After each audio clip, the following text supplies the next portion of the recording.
Good evening, everyone. This week's topic is dual relationships. The boundary issue of dual relationship is defined by Remley and Herlihy 2020 as when a counselor takes on two or more roles simultaneously or sequentially with someone who is seeking counseling. Woodward and Grimes 2018 further explains dual relationships as a person having a primary professional relationship with someone and then adding a secondary relationship on with this person as well. Two or more social roles exist between these two people. They can be social, business, financial, or family in nature. They can also be sexual or non-sexual, can include current or former clients, can be intentional or accidental, or may be harmful to the relationship or actually help the relationship.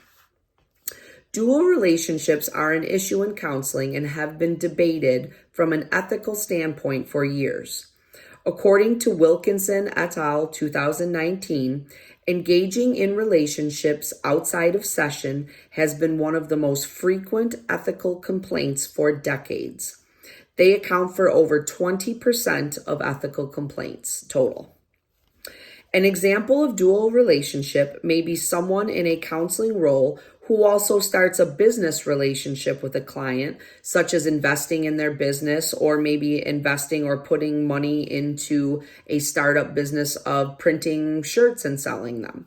So they have the primary role as their counselor, but also are taking on a secondary role as a business partner or forming some kind of business relationship with them outside of the counseling sessions. Dual relationships can be damaging to the client for a few reasons. According to Remley and Herlihy 2020, potential dual relationships can be difficult to recognize.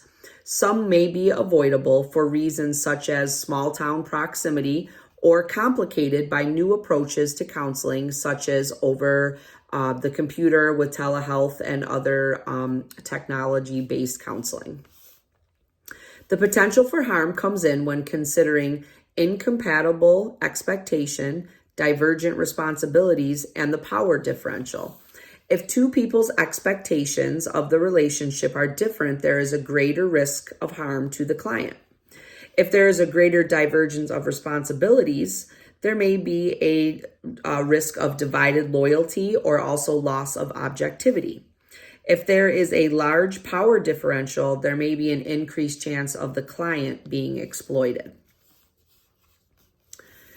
There is also a risk of loss of objectivity when having two roles with a client. Dual relationships may also unintentionally exploit a client or sabotage the therapeutic gains that have been made. There are ways a counselor may mitigate dual relationships. From our text, if counselors recognize a dual relationship is coming, they can professionally assist the client with finding a new counselor so that there is not a conflict of interest.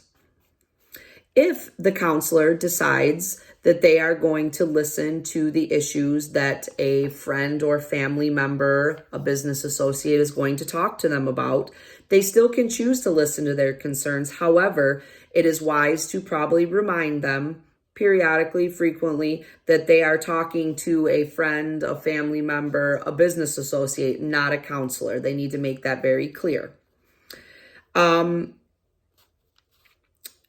Woodward and Grimes 2018 also recommend, if the dual relationships are going to occur, it is probably best to develop a contract that outlines the dual relationship. This defines what the relationship is and really tries to protect against role confusion of what is going to be happening in this dual relationship. Acknowledges the dual relationship up front. This article by Woodward and Grimes 2018 also says it's good to practice. It is good practice to consult the ethical codes when dual relationships come up, communicate openly throughout, address concerns as they arise, and be willing to consult with peer professionals or supervisors as needed throughout the dual relationship. Thanks, everybody.